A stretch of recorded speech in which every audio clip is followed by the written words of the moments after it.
is Decoding Learning Differences with Kimberlyn Lavelle. This episode is part of our series, Optimizing Your Child's Learning Through Getting to Know Your Kid.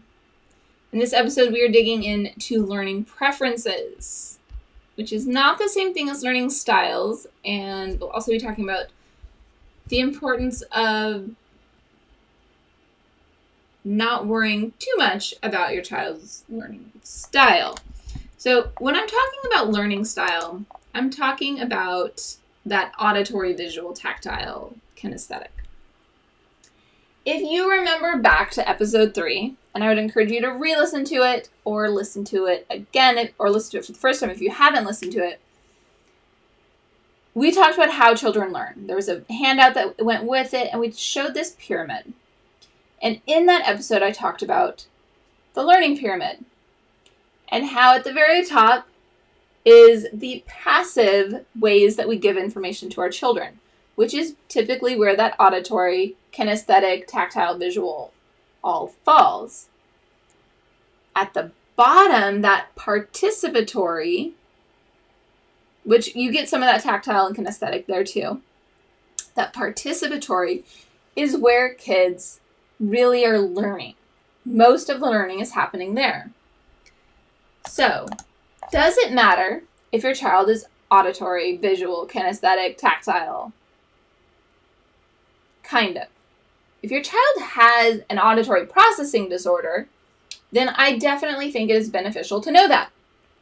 Because then when your child doesn't listen to you, when you tell them to go clean their room, you know that they probably need a visual or another method of helping them know what it is you're actually asking of them.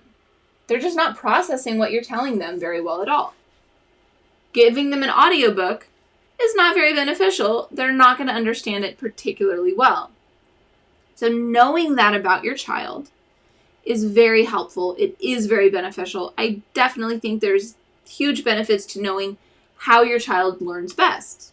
Even knowing that they don't have a processing disorder, but they're not so great with the auditory, they do better with the visual, is very beneficial to know. Maybe you do let them listen to an audiobook, and then you reinforce it with pictures about that book, or having them draw pictures about what they're hearing, so that they're turning their own auditory into visual and participating in their own learning, which is also activating a lot of other things. So the focus here is, how is your child going to learn? How do they learn best? Yes, all of this is important, but there's other things to consider as well. And a lot of what I want us to consider is the experiences that our children have.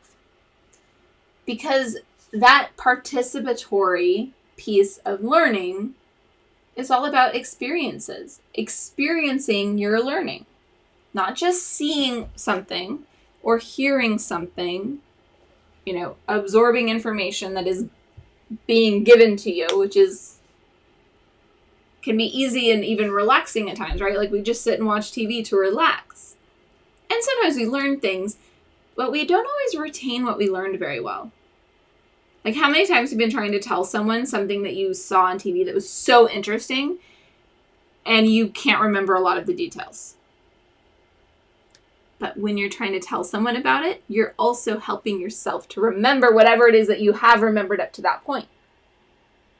And the faster you turn around and tell someone about it, the more you're going to remember and be able to tell them. And then go back and rewatch it and then, take notes, right? Now you're getting a little more participatory. You're planning out what you're going to tell someone else about this thing that you watched or this podcast you listened to. The more you're participating, the more you're going to learn and retain. So right now, whether you are watching this or listening to this, think through, what have I learned so far about how children learn? What am I going to do with that information? Say it out loud.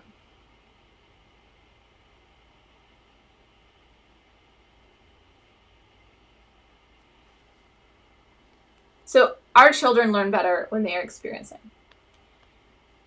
some experience ideas. This also can be used to help gain their interest. So there's a lot of overlap between gaining a child's interest in learning and their learning preferences. Field trips absolutely can gain a child's interest, and it can be how your child learns best. Your child might learn the most when you go on field trips with them, when you take them somewhere. And maybe the more time they're outside, the more they're learning because they're just also super interested in being outside. You see how that all kind of plays together? Museums. They might learn a ton when they go to a museum or just going to the beach and experiencing that. But you can work on reading, writing, math while sitting at the beach. So think through, how can I incorporate different experiences with what I want my child to learn? A huge piece of experiences is just conversations. Like I said, if you want to tell someone about something you watched, that conversation you're having about it is really powerful. When I watch something with my friend or with my husband and we have a conversation about it and a dialogue, oh, but did you hear him say this? Because we both might have interpreted it a little differently. We're having a conversation. We're coming to a deeper understanding. And we're actually retaining what we learned from what we watched way more than if we just watched it. Now, I do also suggest different books and movies and plays. But within all of that, I encourage the conversation. Or even having your kid present something. Now, I don't like anything where you're like, you have to present this. But anything where you're like, hey, do you want to like do a presentation on it for us? And you can like stand up and get a little microphone. Or do you want to make a video about it? So some of that where you're encouraging them to tell you what they learned from the movie they watched. Or maybe you don't allow screen time and there's this movie they really want to watch. Okay, you can watch that movie if afterward you give me a little presentation on it and you summarize the whole movie. So I want you to take some notes while you're watching it so that you can do a little presentation on it afterward. All right, maybe you make a deal like that. Your family, your choices, but just some suggestions. New materials can really gain some interest and spark some interest in what they're learning. And anything else that's like novel. New experiences, new places, new things absolutely help kids to learn more most of the time. It helps to engage them. It helps to make things interesting. It helps them to remember because it's never happened before.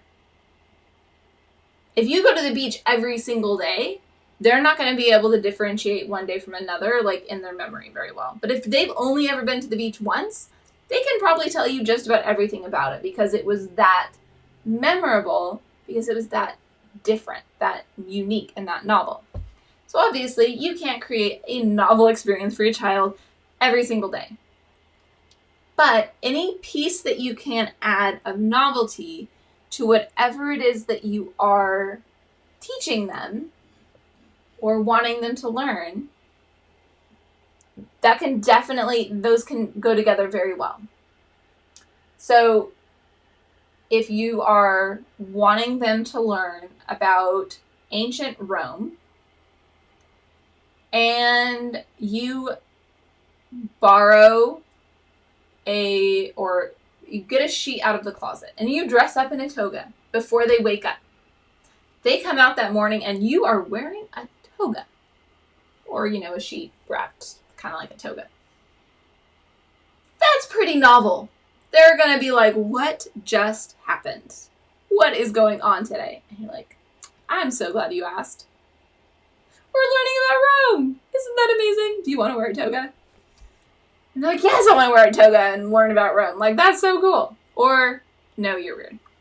Right? Depends on the age of your kid. I started thinking about the teenagers kind of getting like, no, you're weird. But they're also going to remember that. It's novel. That's never happened before. That's going to be weird. That's going to be memorable.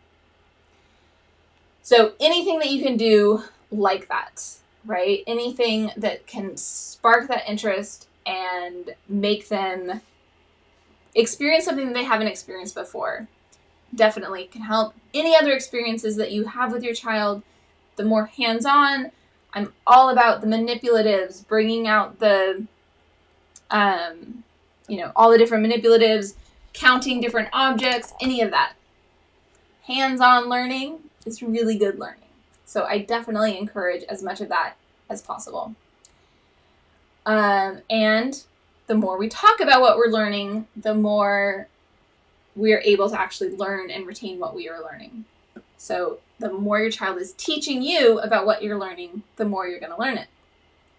In fact, I've so often heard parents that are homeschooling say, I learn way more now than I ever did in public school. I barely learned anything there.